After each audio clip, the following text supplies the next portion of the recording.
വലിയ ഒരു സംഖ്യ മുടക്കി ഒരു കച്ചവടമൊക്കെ തുടങ്ങി. പക്ഷെ വലിയ നഷ്ടത്തിലാണ്, വലിയ പ്രയാസത്തിലാണ്. അവിടെയുള്ള സ്റ്റാഫിന് പോലും ശമ്പളം കൊടുക്കാൻ കിട്ടാത്ത അവസ്ഥയാണ്. ആദ്യമൊക്കെ നല്ല കച്ചവടമൊക്കെ ഉണ്ടായിരുന്നു. എന്തെങ്കിലും ഒരു ആത്മീയ മാർഗം പറഞ്ഞു തരുമോ? തീർച്ചയായും. അസ്സലാമു അലൈക്കും വറഹ്മത്തുള്ളാഹി വബറകാതുഹു. പ്രിയപ്പെട്ടവരെ,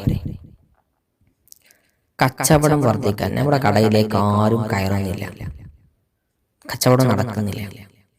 ഇതിനുള്ള പരിഹാരമാണല്ലോ വേണ്ടത്. നിങ്ങൾക്കൊക്കെ അറിയുന്ന ഒരു സൂറത്താണ് സൂറത്തുൽ ളുഹ. ഈ സൂറത്ത് നിങ്ങൾ രാവിലെ ആദ്യമായി കട തുറക്കാൻ വരുന്ന സമയമുണ്ടല്ലോ, അങ്ങനെ കട തുറക്കാൻ വന്ന് കട തുറന്നതിനു ശേഷം ആദ്യമായി കടയിലേക്ക് കയറിയിട്ട് അവിടെ ഇരുന്നിട്ട് 7 തവണ സൂറത്തുൽ ളുഹ പാരായണം ചെയ്യുക. വദ്ദുഹാ വല്ലൈലി ഇദാ സജാ എന്നതാണല്ലോ സൂറത്തുൽ ളുഹ. അത് 7 വട്ടം. എന്നിട്ട് 2 കൈകളും അള്ളാഹുവിലേക്ക് ഉയർത്തി ആത്മാർത്ഥമായി റബ്ബിനോടൊന്ന് ദുആ ചെയ്തു നോക്കും.